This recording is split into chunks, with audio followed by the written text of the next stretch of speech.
Now, when painting with acrylic, we want to have our cup of water right next to us. We want to have usually a paper towel, and we want our mixing dishes or palette like I have here. And right now I have some colors that we're probably going to use. We're going to use a lot of white. We're going to use a lot of different types of blues, probably a dark green, a violet for the sky, and a gray. I don't know if you can see the gray. The branding doesn't matter. Whatever you feel comfortable with. Usually all acrylic paint is usually the same. Some are a little bit better quality than others, but for right now, just work with what you got. For acrylic painting, we want to start off with the background. Now, with the background, I'm envisioning a dark color.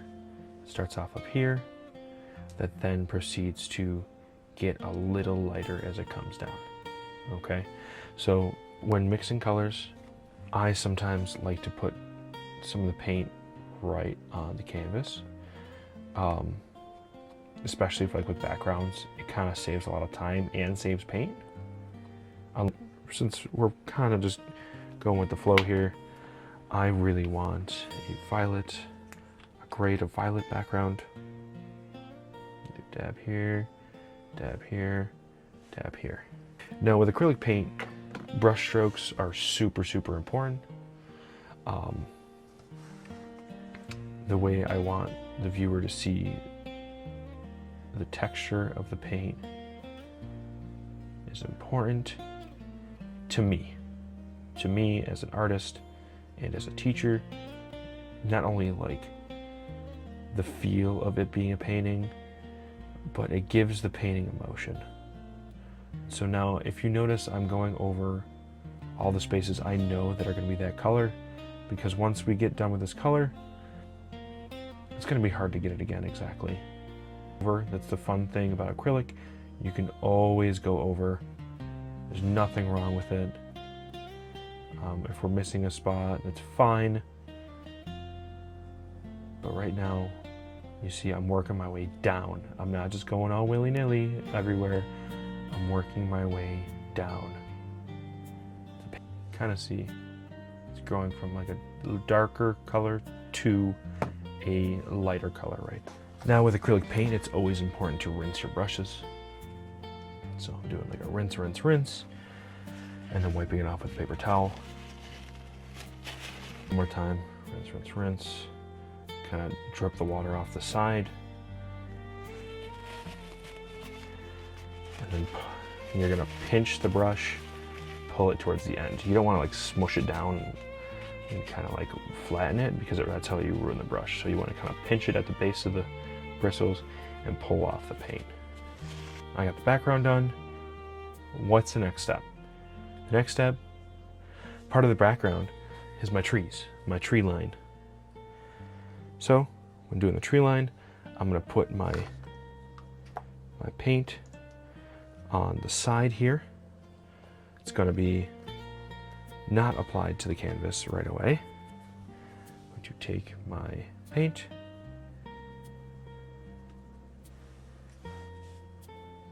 and kind of dab it out. I'm just gonna color it green. With acrylic painting, it's important to know that you're always going to be working in layers. And when working with layers,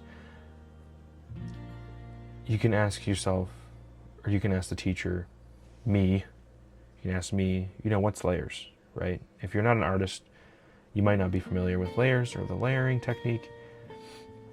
It's basically, you kind of put a base coat or a base layer on to kind of help the color or help the white not show through your canvas. Kind of just making sure that dark green or that green color is filling in all those spots, all those white spots, so that way no white shows through. There's different techniques you can use. One technique that I like to use, that I like to show students, is the stippling technique. It gives a good texture on there. See how it's kind of like kind of grouping up some paint in certain areas and some in non-certain areas, like it's lighter in some areas. I like that effect, so that's what I'm gonna do. Instead of like treating it like a marker or like a color pencil, I'm gonna dab it on there. Keep going back and forth to my paint. Make sure that your brush has paint on it, because we're not doing the dry brush technique yet. And if you're like, Mr. Green, or no, what's the dry brush technique? And I'll get to that in a second.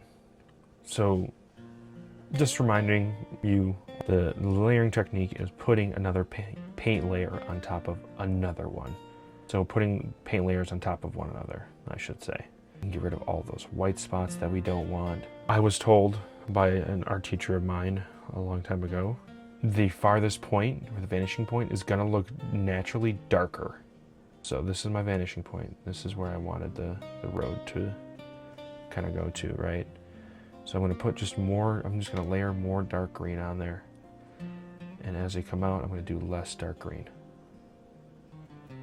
Now we can do this later on too, but it's just easier to do this one section of the painting at the time. So I'm just gonna try and finish the background first. I'm gonna move on to the middle ground, and then I'm gonna move on to the foreground. So I'm working our way back to front. So this is gonna be but this is gonna be the farthest. I'm gonna mix in actually a little bit of gray. This is where like color mixing can come in, and it's super fun to color mix. Dark spot.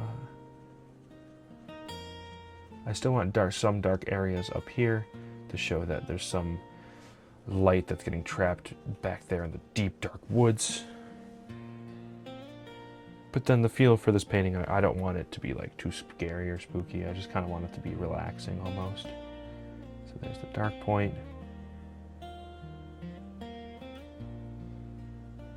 Okay, so there's our layer 2. Layer 3, I don't know if you can see. I hope you can see, there's not too much glare on it. There's our layer 2. And our layer 3, what I'm gonna do is I'm gonna take some white. And this is where some fun color mixing can get in. Take some titanium white. Ooh, this isn't even open yet. Fun. Pop that open. Put it right next to my green. I want this to be a lighter green, so that way it looks like some light is actually coming, or is reflecting off the snow. So I'm going to go back on top. I'm going to mix it with the green a little bit more to make a light green, light color green. Over some closer points to the viewer.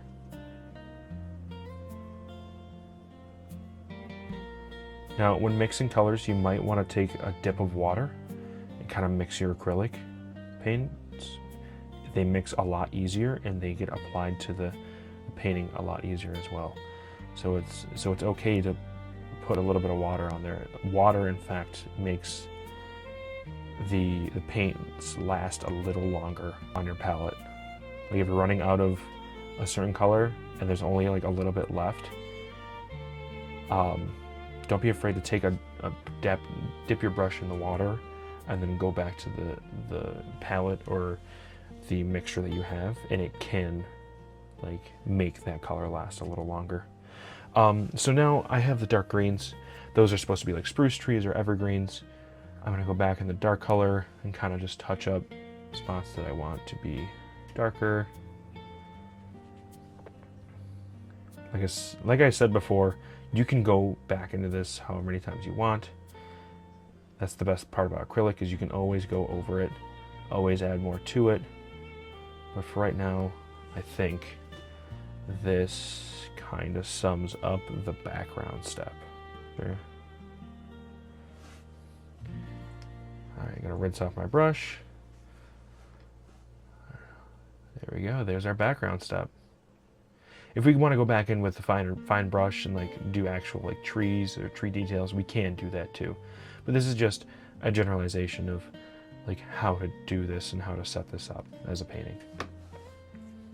And if you are my students and you are watching this, it's a learning experience for you guys. Now we're going to move on to the foreground.